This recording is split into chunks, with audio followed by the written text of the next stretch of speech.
The defense bill secret. All right, we need to dive into a major story that managed to slip completely under the mainstream media's radar.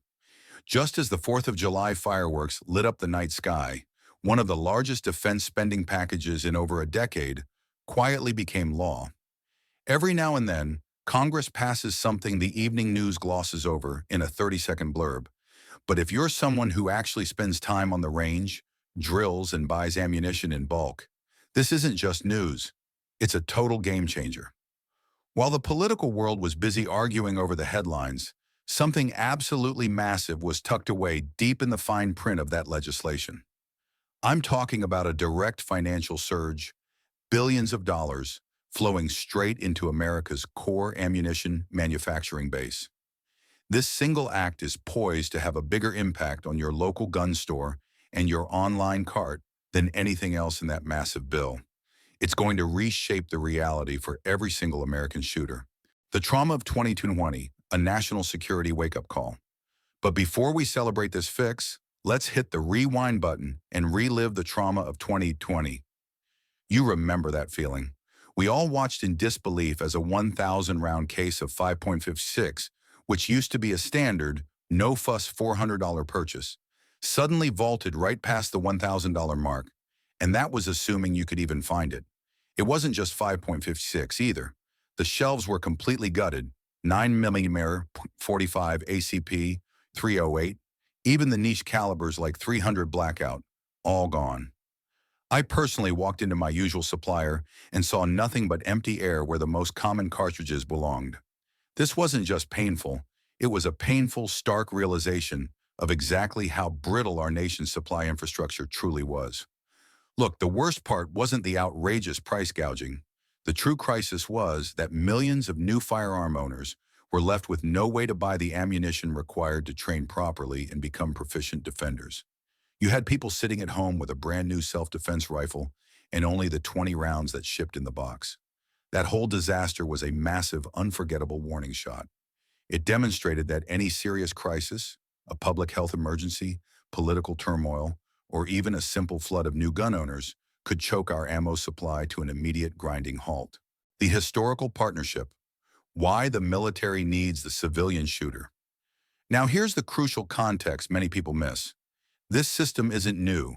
The stability of military ammo production has always depended on us.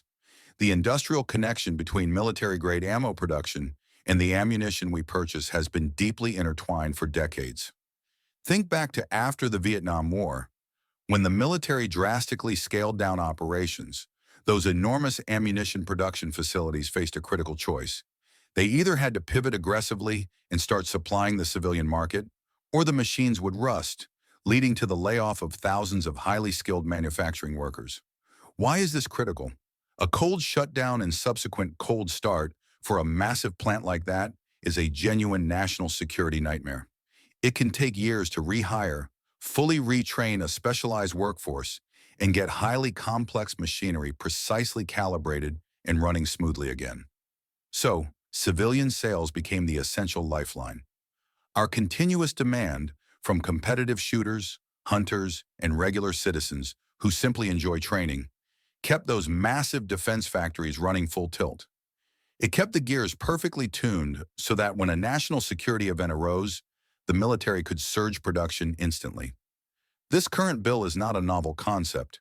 It's a critical and long overdue infrastructure investment in a system that we, the private gun owners, have been the consistent foundation of all along. This bill is the direct, massive financial answer to the 2020 disaster.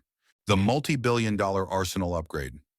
This funding package is engineered to completely dismantle that feast-or-famine cycle.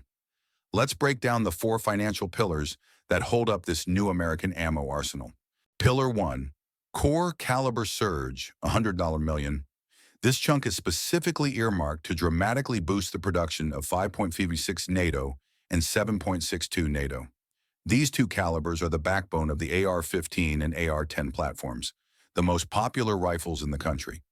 Since major facilities like the Lake City Army Ammunition Plant often send nearly half of their small arms output to the civilian world, this funding directly puts more of the affordable ammunition we shoot on shelves.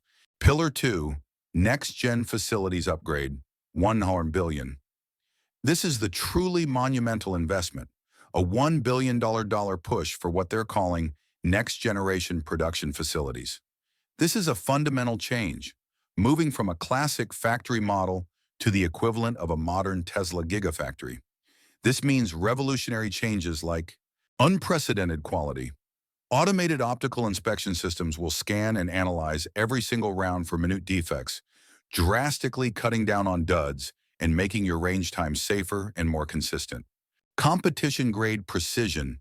New, hyper-efficient case annealing processes will ensure more uniform and consistent neck tension, which directly translates to tighter shot groups downrange, a massive win for accuracy. These are the upgrades that don't just increase military supply, they create a massive, inevitable surplus of higher quality, more consistent ammunition for all of us. Pillar 3, raw materials and onshoring, $2 billion.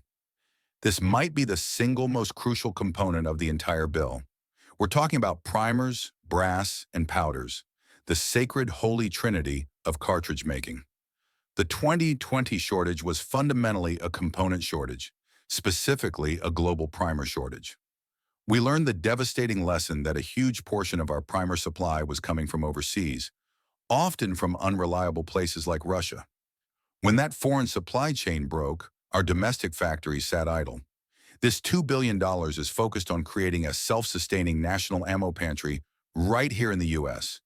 It's a strategic move to onshore the production of these absolutely critical components, ensuring we are no longer at the mercy of foreign supply lines.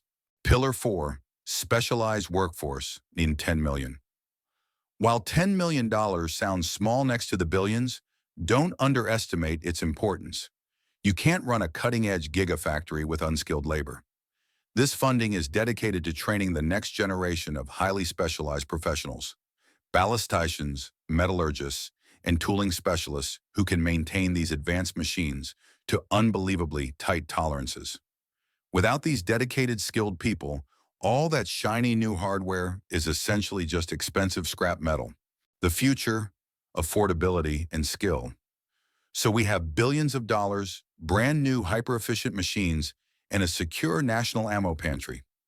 What does all of this engineering and funding actually mean for you and me when we walk up to buy a box of rounds? It means we finally get to break the cycle. This investment is engineered to smooth out those insane market peaks and valleys. It means your local mom and pop shop won't have to grovel to their distributor for a single case of green tip.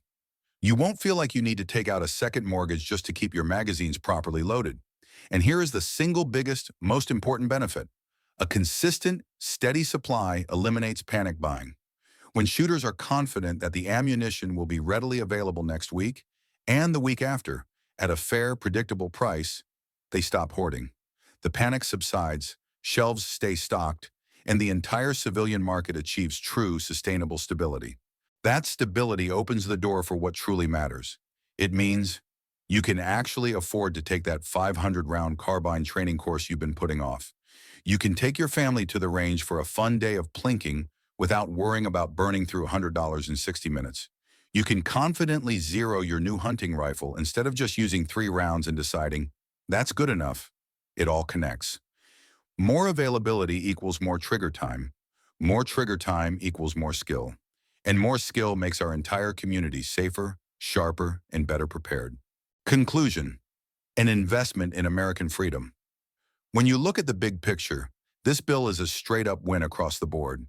More manufacturing machines, more domestic raw materials, and more highly skilled hands on the production deck all translate to more boxes of ammunition on the shelf and an end to those terrifying price spikes. The fact that this was signed right before Independence Day, I don't believe that was a coincidence. For millions of Americans, ammunition is much more than just lead, brass, and powder. It is the physical embodiment of our freedom, our personal responsibility, and our commitment to being prepared. It's the freedom to train, to protect our loved ones, and to stay sharp without having to constantly beg for permission or ration expensive supplies. When nearly half the ammo coming out of these government-affiliated plants ends up directly in our civilian hands, it reinforces that this isn't just about stocking military armories. It's about keeping our own unique American culture alive.